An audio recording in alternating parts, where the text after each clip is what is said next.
the Soviets thought they were a superpower. And in fact, they convinced the West that they were a superpower. So remember, the government owned the enterprises, and the government ran the enterprises, and that was it. And you bought what they produced. Igor and Tatiana, his wife, lived next door to us.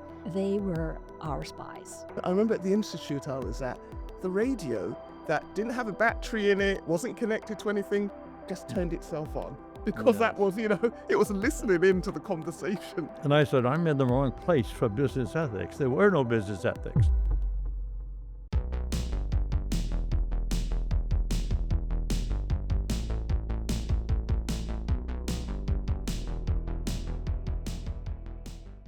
I'm Simmons, I'm executive editor for Northeastern Global News. And gosh, I've got such a pleasure of being here with you two. And so just tell us a bit about yourself to begin with. My name is Dan McCarthy. I was the McKim DeMoore Distinguished Professor of Global Management and Innovation. I spent 52 years at Northeastern and retired about 7 or 8 years ago. I'm a professor of international business and strategy in the DeMoore McKim School of Business. Mm-hmm. I've been here since 1988. Well, it's a good segue actually into conversation, because the interesting thing is we're all here at Northeastern now, but we also have this shared interest and passion, right? And it is the former Soviet Union and Russia. So I can start by telling you all that I started learning Russian in high school in the UK when I was 11 years old. Just put in the Russian class because I didn't choose French or Spanish or any other language, and developed this interest in and passion in Russian history and literature and the language, and even more so, just the mystery surrounding what was then the Soviet Union. And so then I went on to study in Russia at the Pushkin Institute in Moscow in 1984. I remember that the day we arrived, it was actually February 9th, 1984. And I'm sure that you both know why that day was pretty significant. Yuri Andropov, the then Secretary General of the Communist Party, dropped dead, or at least his death was announced on that day. Yeah. And then, of course, my journey continues, and we'll get to that. But I want to first of all learn from you both what the interest was in Russia and the Soviet Union. I thought I wanted to be an interpreter from French to English at the UN, and you had to learn a third language. The director of the School of Translators and Interpreters at the University in Canada told me, you need to study Russian. You can study Spanish like the rest of them as a third language another time. So I was off and running, and I changed my major, and I became a Slavic studies major. Wow. I was so passionate, like yourself, about the whole world of Russia and the Soviet Union. Before we go on to what life was like in the Soviet Union, Dan, what was the interest for you? And my interest was initially less in the Soviet Union and more in international, because I've been working in Iran and Nicaragua and Switzerland, Germany, and various countries. So I was intrigued by foreign nations. Right. And then Sheila arrived at Northeastern, and that's when I really got interested in Russia, because we had a delegation from the aviation ministry in Russia visiting Northeastern to learn about capitalism and learning about running companies such as we would in the U.S., because at that time everything was state-owned in Russia.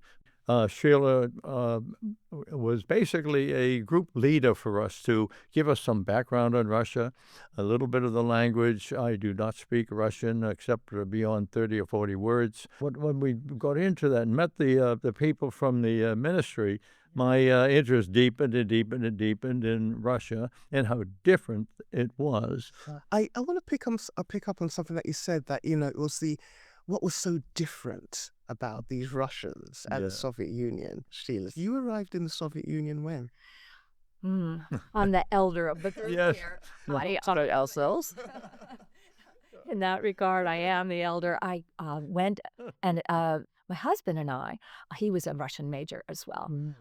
We both won scholarships from the Canadian government to go and study in Moscow for 9 months in 1979-80. So I studied at the Plekhanov Institute of the National Economy. I am the one and only non-Soviet citizen who has a diploma. And I published my very first article called Inside a Soviet Management Institute. And I was with 100 managers from all over the Soviet Union. And you probably know this term called повышение квалификации. So it was a development program for executives. And here I was, this young woman in my late 20s, and there were these 100 men from, who were running factories Right. all over the Soviet Union. So I went to class with them every day, all day long, for 3 months. And then after the holiday break, I joined a new batch came in, and I did it all over again with them. The Soviets thought they were a superpower. And in fact, they convinced the West that they were a superpower. And it was very much like a paper tiger. Because you remember, there were such hardships. I remember when I was a student there, having to line up for like toilet paper. Yes. And the line would be 3 blocks and people just waiting. And you had to really think, okay, will I actually get this toilet paper when I get to the end of the line? And typically, no, zakončena. Everything's finished. Yes. So it was just a really difficult time. But the other thing was at the Pushkin Institute, they separated the Westerners from the Eastern Bloc students, and also from students from other nations that were on the road to socialism. So it would have been, Vietnam, it could have been, there were Chinese students there, many students from African nations who were once building socialism, and their students had received grants. But my friends and I always found a way to make friends, and I'm sure you'd be able to kind of attest to this as well, Sheila. It was very much about, going to the Russian banya, the steam house, where, in my opinion, if you're in the nude, you're the same. Everyone's the same. And, we'd get into conversations with Russians or Soviets at the time about what was life really like there. And they, a lot of the guards would come down, and I made a lot of friends that way. And also going to restaurants where some restaurants, you actually had to sit at a communal table. Do you remember this? Because this is communism. You don't get your table for 2, You have to actually share. So those are some of the things that I remember from them. You've got great anecdotes, Sheila. Tell me a bit about what you recall. We had our lodging was at Moscow State University. And yes, we were the only Canadians. And then the corridor was filled with the American exchange students who were on IREX. Right. You remember Yes. the IREX exchange program. Right. So Igor and Tatiana, his wife, lived next door to us, and they were our spies. Yes. And, we figured that out very, very early on, but they were just so nice, and they were our age. And so my husband was quite a joker, and he spoke Russian very well. He learned it in college. So we would have little friendly banter back and forth with them. And we had an Armenian fellow who used to come and visit us quite a lot. And he was very entrepreneurial, and this was so different from the other Russians that we met around Moscow and the like. So it was palpable. People from different republics had some kind of different mindset. People complain today, or they say, well, why on earth would people support Vladimir Putin today?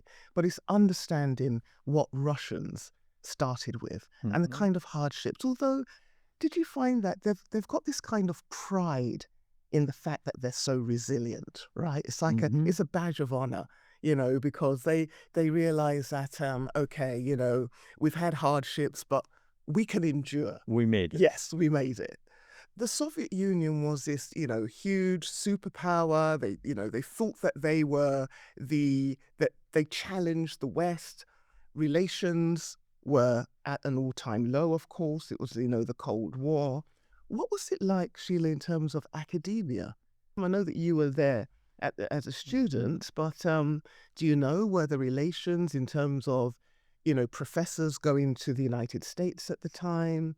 Were there people working on research papers at the time, or was it an absolute no-no? Well, certainly, I can only speak for Canada, Right. having come from there. And I am pretty certain that, my husband and I, we were studying harmless things. Yeah. And the scientists who were coming to Canada in exchange for us were in the hard sciences. Oh, this system existed for what, 70 years? The system of socialism. And it was, the Russians used to say, we're building socialism. We're not there yet. We're building this system where everyone is meant to be equal. Everyone, gets paid the same. Everyone has, the opportunities to thrive. But in reality, right, what was the system?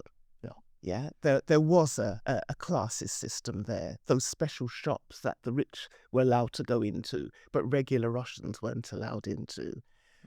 And we saw that system gradually start to disintegrate. And this is where you both again come in, because we saw this man, Mikhail Sergeyevich Gorbachev, rising in the ranks of the Communist Party. Mm-hmm. Tell me a bit about, when he first came on the scene. Dan, do you remember when you first heard about Gorbachev?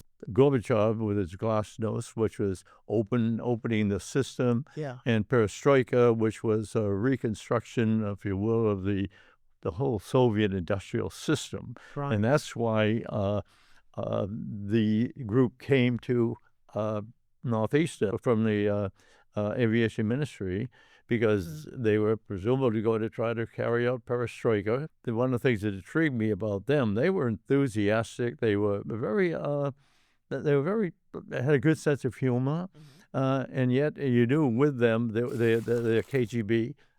We knew who it was. Yeah. There's always a KGB. As Sheila mentioned, the neighbors. Everybody spies on everybody, in a sense. But there are certain people whose job it was to do that. And it was at about that time, and Gorbachev was becoming a name, and obviously became very popular outside of Russia. But Sheila has much more background on him coming here to Northeastern. Right. Let's back up a bit before we get to that, because we talk about Gorbachev's system of perestroika and glasnost and the need to change that stagnant system. But we need to be a bit more precise about what needed to change, right? And we've hinted at some things. Think about it. This was a nation of people who spied on each other. Do you remember that? Russians would never make friends outside, or they would only tell you things if they really trusted you. The kitchen table. Yeah. You would sit around that kitchen table, everyone huddled together, because there were always ears. Yes. You couldn't trust anyone because someone could tell on you. Yeah. I remember at the institute I was at, the radio that didn't have a battery in it, wasn't connected to anything, just turned itself on. Because that was, it was listening into the conversations. They're thinking, this radio, there's no battery, it's not connected, but it would turn itself on suddenly. And we thought, okay, they want to listen, into what we're saying. But it was things like that. It was a very oppressive system, a system that stifled creativity. Absolutely. And a system that basically people felt, we want to escape this, because Soviets couldn't travel freely, remember? So those people you met with at Northeastern were the privileged few. That's right. Right? Because they, and of course they had their handler with them, but you had to be handpicked to travel. So what was it, when you were there, it's like this system needed to change. Why was Gorbachev the person to do this, Sheila? Having been for many months at that management institute with all those senior managers, during the coffee breaks and lunch breaks, that's when I would chat with them. And in fact, I was told, when I was introduced to them on the first day, the dean announced who I was, and he said, Sheila's from Canada, ask her anything.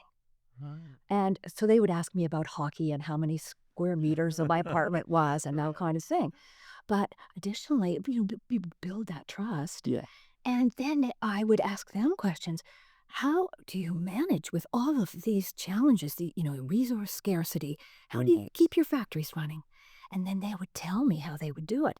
They would make deals, and they would be trading the bottles of vodka and sending a fixer to Estonia to get the part they needed, that sort of thing. I had tremendous admiration for the creativity of these factory managers. Right. It was almost like a system as well of bartering, I remember, and at a very kind of more kind of local and a kind of a lesser level. But what I remember is that I needed a steel door when I was there as a correspondent in the early 1990s for Time magazine, and was based there during a period of change, perestroika and glasnost, was there for this coup against Mikhail Sergeyevich Gorbachev, an aborted coup, was there for the whole breakup of this superpower, the Soviet Union.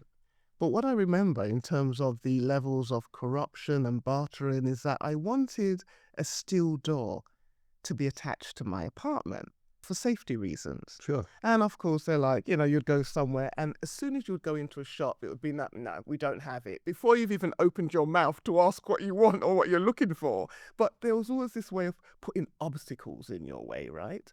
But I managed to convince the guy there that I needed this steel door, and, how could I get this? And I actually ended up getting it for, I think it was like a couple of crates of vodka or beer or something. That's what he wanted. He was going to be throwing a party. So he's like, you know what, I need a couple of crates of beer and vodka for the party. So yeah, I can get you a steel door. So it was that system of kind of, Absolutely. bartering and haggling and making a deal.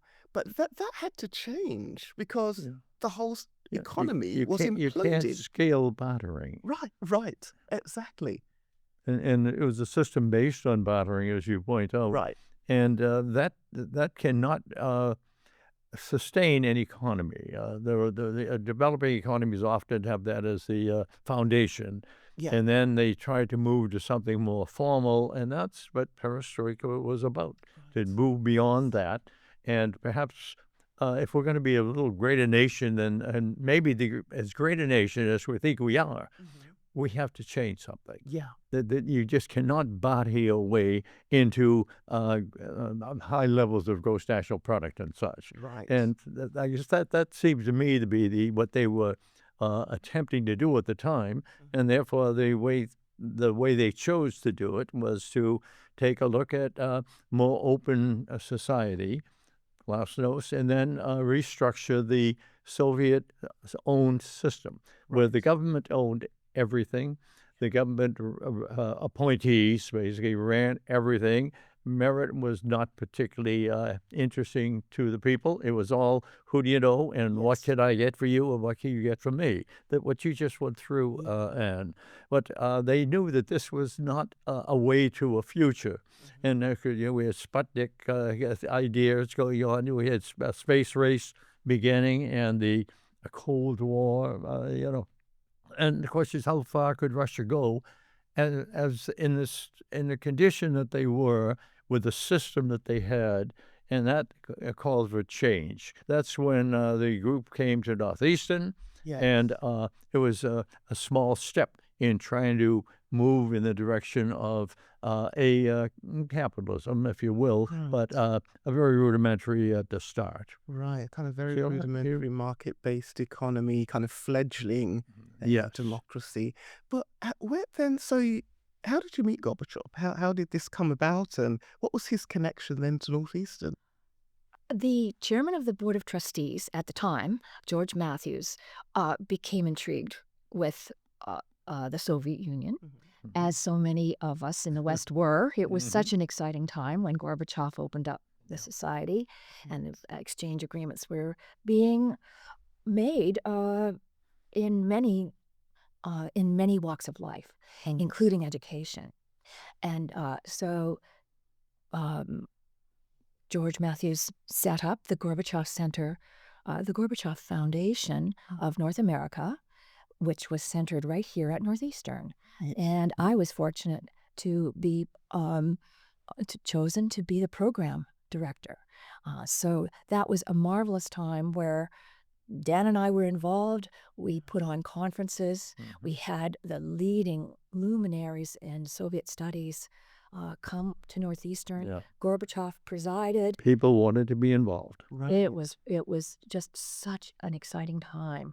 Preceding all of that, the excitement of exchange agreements between the Soviet Union and the West was pervasive. And Northeastern got on the bandwagon, and in 1990, the provost organized a delegation to go to Moscow to negotiate an academic exchange agreement, and I was part of that delegation. We were successful in creating that agreement, and we had 4 students complete our MBA program who came from Russia, from Moscow State University.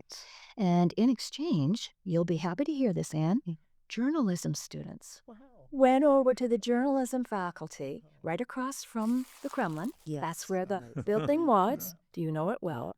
Beautiful building, just as the Kremlin is beautiful. And so that was the beginning of the exchange. And then some months later, the rector of Moscow State University and his delegation came here to Northeastern for a reciprocal visit. I'm going to mention Moscow State for a minute. MGU, as it's known, is the premier university in Russia. Yes. And Northeastern got very involved with them very early, and that was a very prestigious spot to be in at that time because you'd have to have some sense of the Cold War and what it was, and Reagan telling Mr. Gorbachev to tear down that wall and such. It was really a very, very dramatic kind of time. Everybody wanted to be involved.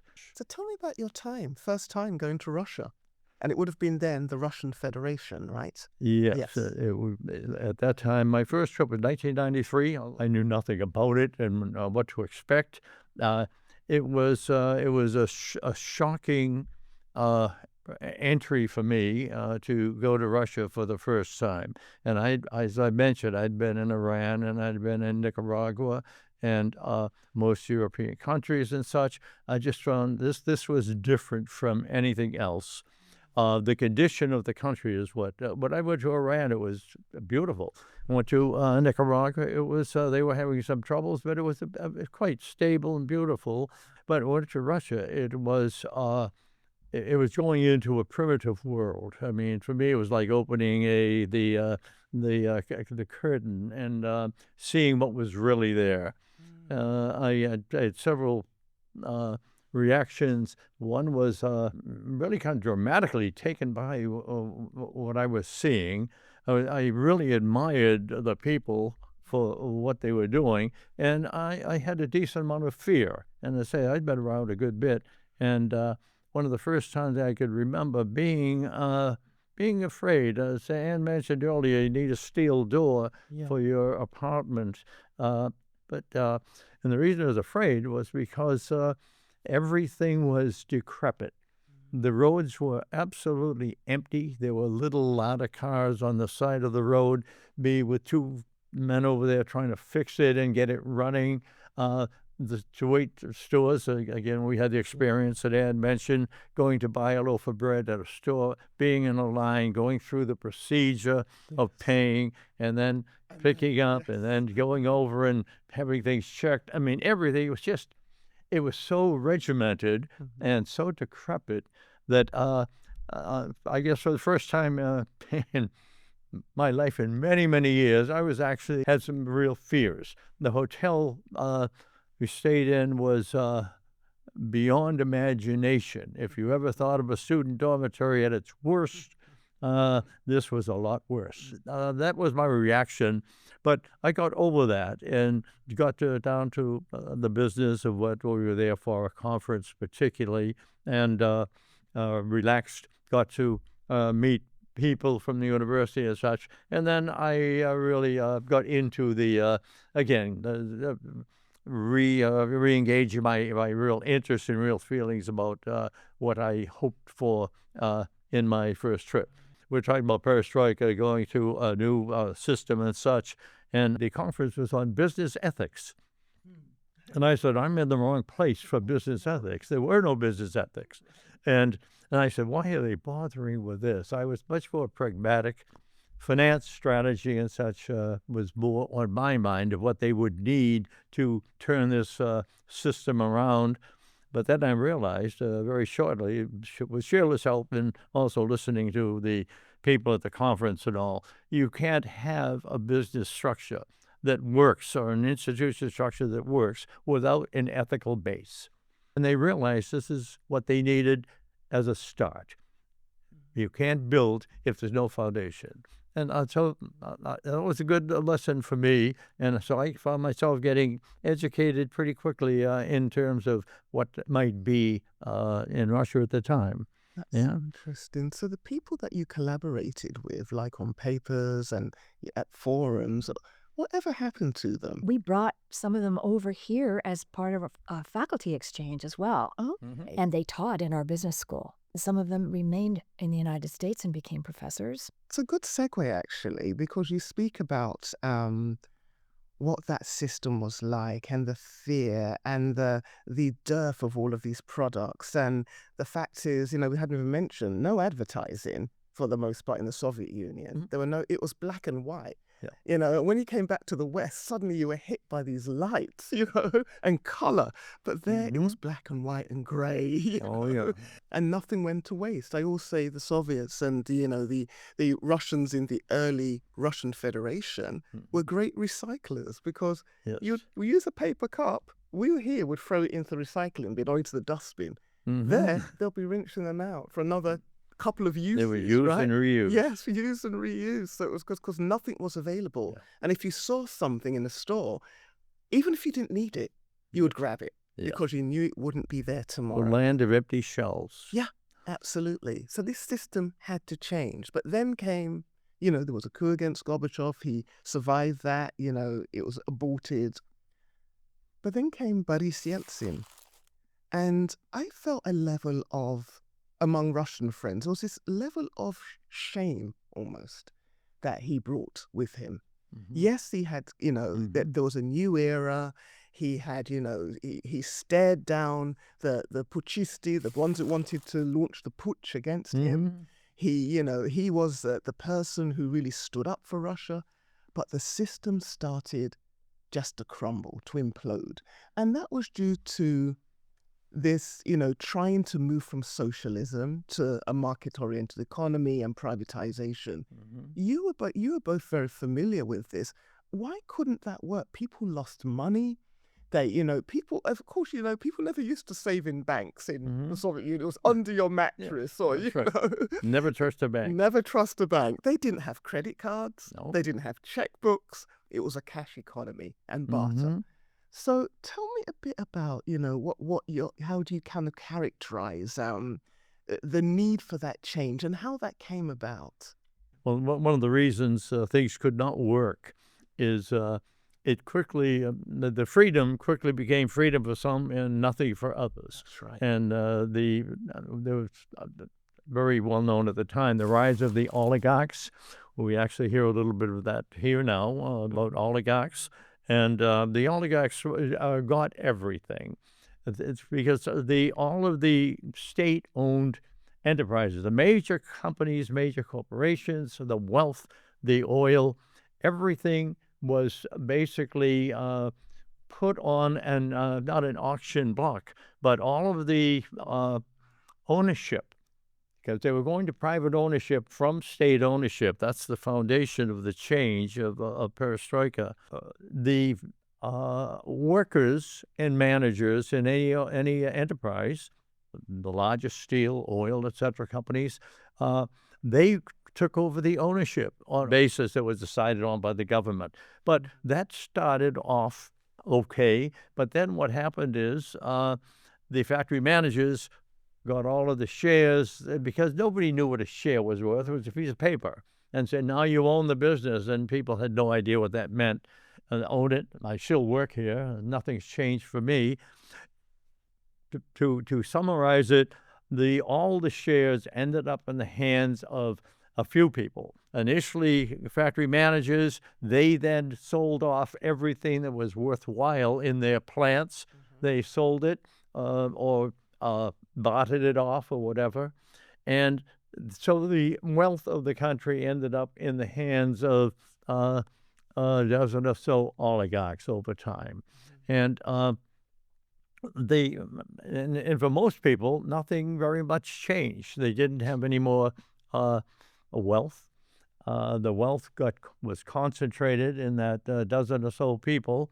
And then, of course, there was a pyramid. You always have to have the people under the people at the top who are making things happen and making sure that you're safe. And then the other, along with that rise of the oligarchs, was the rise of the mafia. Anybody who started an entrepreneurship was often had to have what they called a krisha, or a roof, and that meant protection, and you bought protection from the mafia.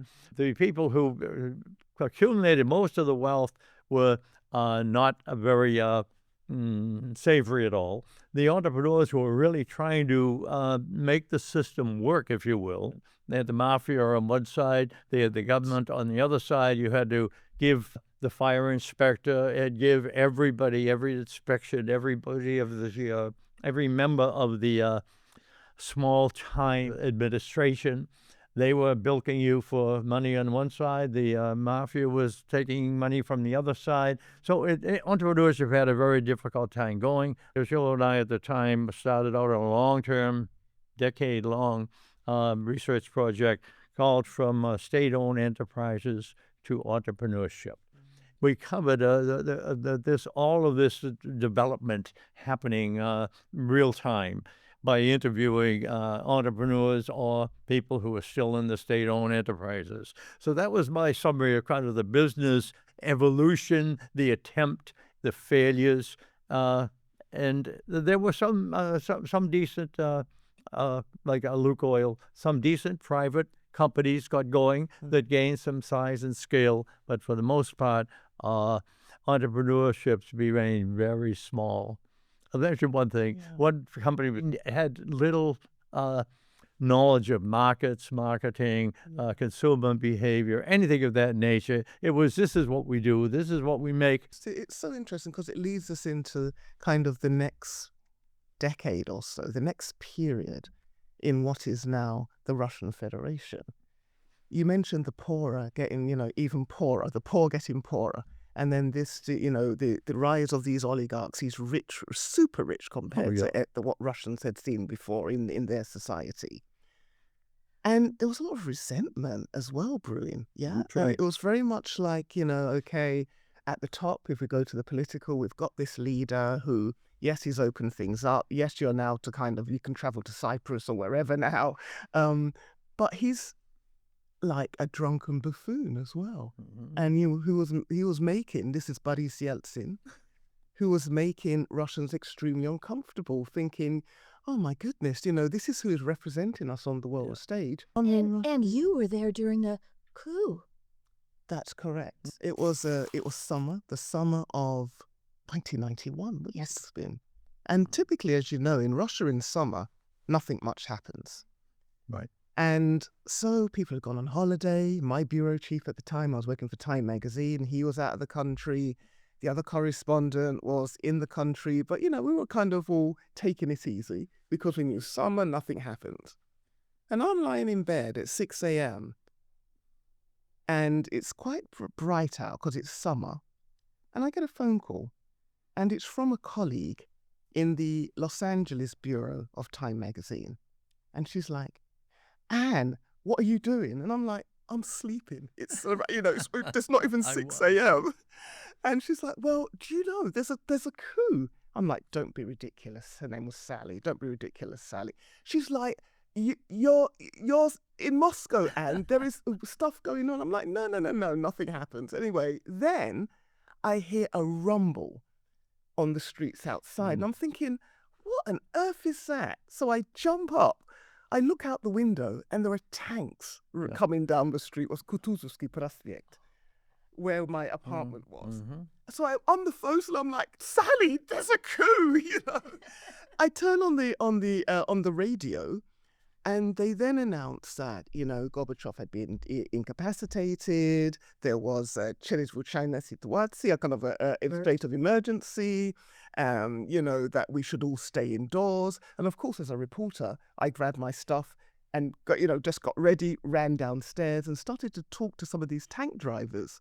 Said, where are you going? What's happening? They're just like, we don't know. We were just told to go to the Russian White House. And so it was an incredible period. People came out. There were it was a group of communists who wanted to reverse the system again. They thought this change was happening way too fast. And there's no way this Gorbachev guy is going to remain. There's no way we can let this happen, because it meant that their perks as being at the top of their society were going to disappear. No. Things were changing way too fast. So it's just like, no, we're going to put a stop to this. Obviously, they were not successful. Gorbachev, in the end, was, released he and his wife from the dacha. The six coup leaders, puchisti, the putsch leaders, I'd gone to that press conference where one of them was just shaking because they knew they had done something wrong. They couldn't answer any of the questions. They were like, no, he's sick. He can't come back into power. I think a couple of them ended up committing suicide in later years. So everyone was really, wow, what change are we going to have? And he came in at a time when people were looking for something different. He was ready to offer that. The infrastructure development that took off, the roads that you spoke about that had potholes and were really bad, suddenly these were, super highways. The shops, there was building everywhere in Moscow, construction everywhere. The shops were suddenly stocked with food that Russians had never even seen. They were looking at one of my, older staff members who was a Russian, told me that when he first saw like a can of dog food, he's like, we're taking this home. He didn't realize it was dog food. They thought it was like, meat that you could spread on a sandwich. And, his neighbor said, no. This is from the West. They feed their dogs from a can. And so that was even new for them. Everything was new. And so there was a lot of hope with Putin in the early years, because there was this opening up of society.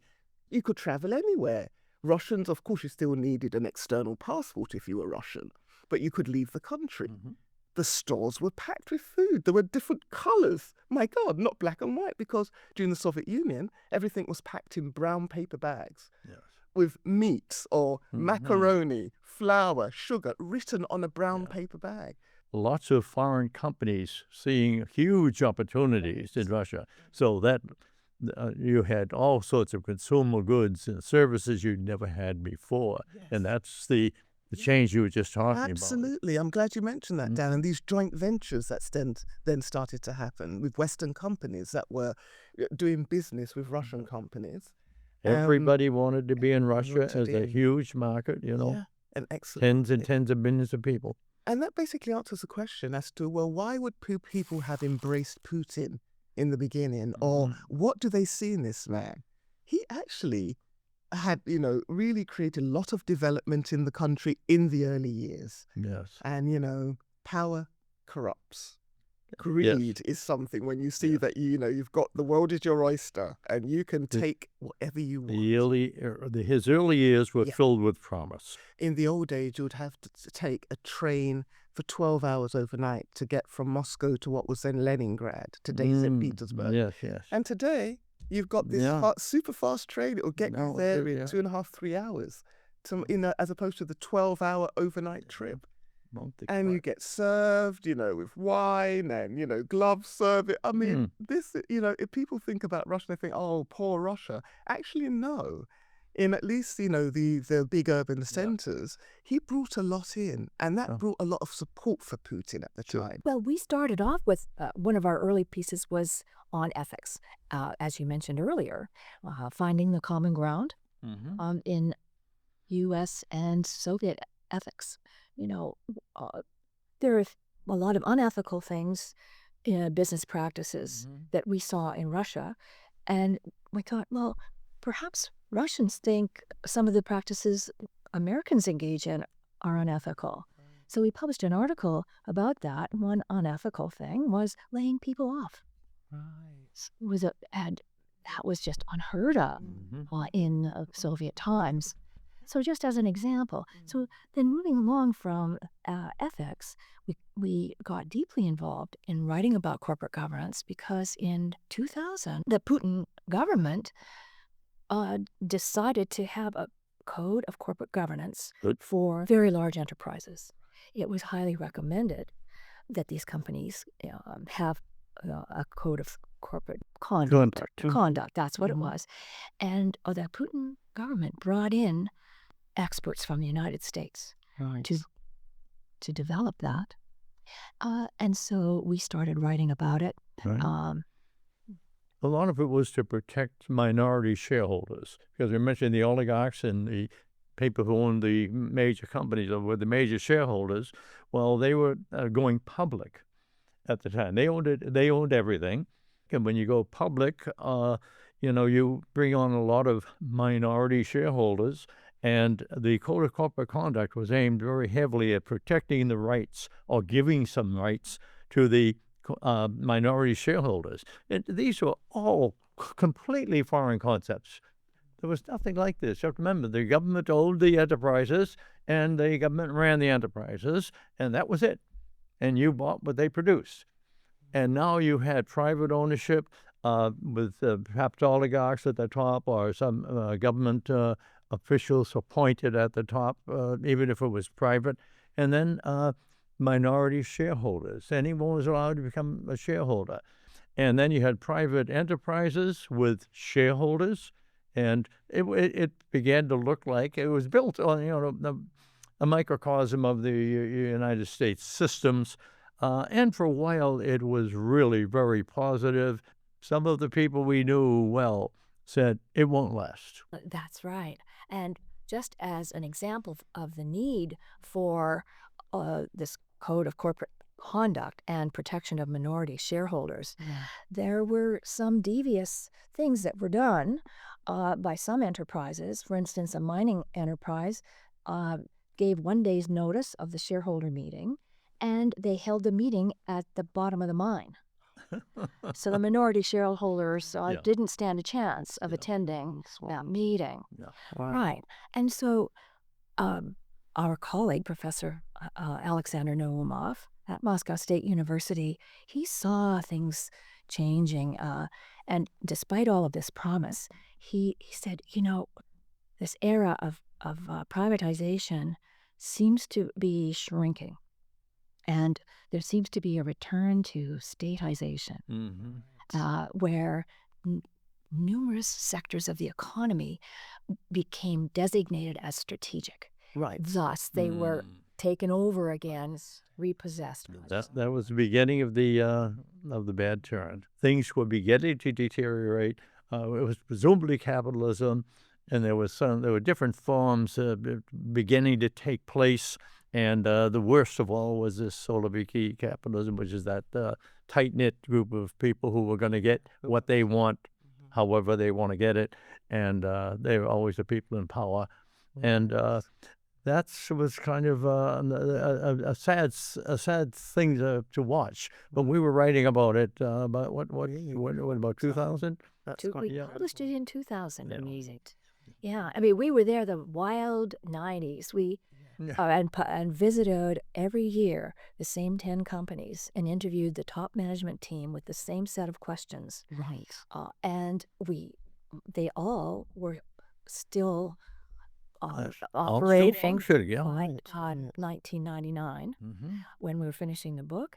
And we couldn't get our visas to go to do the last round of interviews. So we kept all the appointments, and we interviewed online in the middle of the night here. Yeah, I had to stay at Sheila's house. Her husband set up everything for us, and then we did everything online for that last set of interviews. You can't have those types of relationships without putting someone in jeopardy. You can't openly have those relationships because of the climate now. We're back to a return of kind of the Cold War years. Yes. Well, we're going back again in the other direction, but the distant relations between the West and Russia, and the fact that Russia has returned to being again kind of a Soviet era authoritarian state where you're watched, you're followed. The government's taken over all of the businesses that had been privatized that meant anything, particularly oil. The first thing that Putin did when he started was to control oil and oil and gas. That's the lifeblood, isn't it? That became that was the wealth of the country, the Russian economy. And without that, there was still enterprises operating, but for a while, all the young people wanted to do was go to work for the state in the large companies rather than go into entrepreneurship, and they got very lazy about their futures, and they felt the best way was just get into the safe places. It's unfortunate that with the outbreak of the war that Russia has had a brain drain and lost, so many talented people in business, etc. You mentioned brain drain, Sheila, the latest book. Oh, yes. I was getting so disgusted with Putin. I didn't want to do any more research, and it was getting to be more challenging. This was back in 2015. Right. And so that's a decade ago. And I said, A decade. Yes, I still want to have some kind of connection to Russia. So I came up with the idea of writing a book interviewing emigres from the republics of the former Soviet Union who had come to the United States and contributed to the innovation economy. Right. So we interviewed 150 of these people, half in the Boston area and half in Silicon Valley. And with our colleague and Northeastern alumnus, Daniel Satinsky, we published the book called Hammer and Silicon. So, just looking now, just to kind of, bring the conversation full circle, we have now Vladimir Putin in power. Relations with the West have soured to quite a great degree. Where does Russia go from here in terms of business and being connected to the outside world and, not being isolated? What's the end game here for Russia? It's really so hard to tell now, and the entire world structure has been changing so dramatically. Russia is Putin seems to be an escape artist. He seems to be get out of any problem, and the Russian economy is basically a natural resource economy. It's oil, gas. As long as they can ship oil, and they'll continue to do all right. But business itself, I don't see an awful lot of investment. Somebody has to invest. Private investment is pretty well dried up for Russia. Putin forces the oligarchs to do what he wants. The only ones that are still around are those who are loyal to Putin. People who are loyal to Putin still have their businesses and their power, but most others have lost. And smaller business, very difficult. There's a bit of momentum to keep some of the smaller businesses running and going, but you have to have incomes for that, consumer income. Most economies end up being consumer-driven. And if the people don't have jobs, real jobs, making real money, they can't buy real goods and services.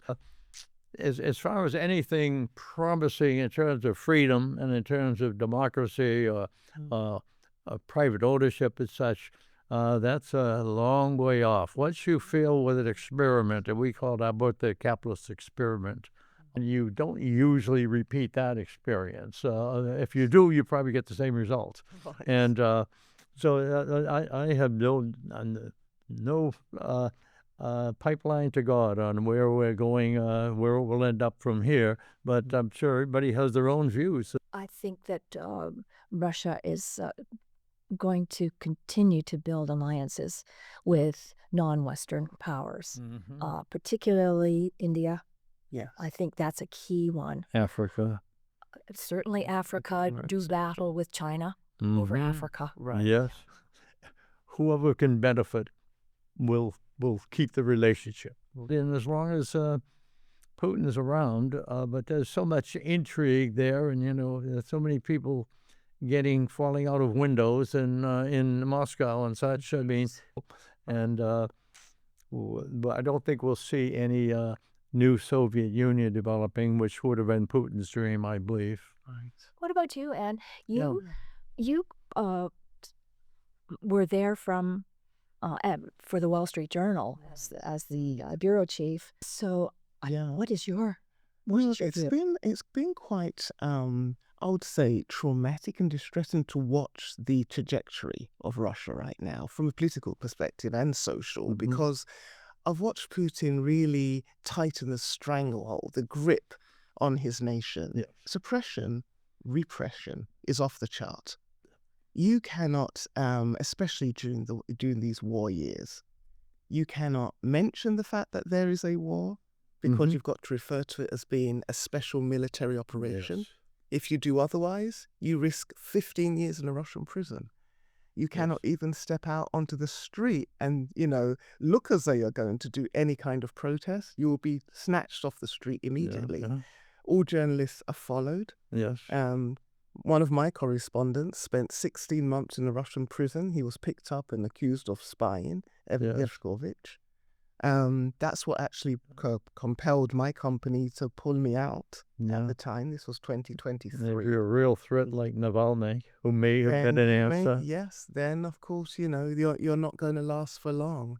I feel, very kind of, I'm sad about it because Russia has some really brilliant entrepreneurs, artists, scientists. Scientists. It's a society that is so rich. Yeah. And right now, even though, of course, Putin does have a certain level of support, there are those who are diehards that support him.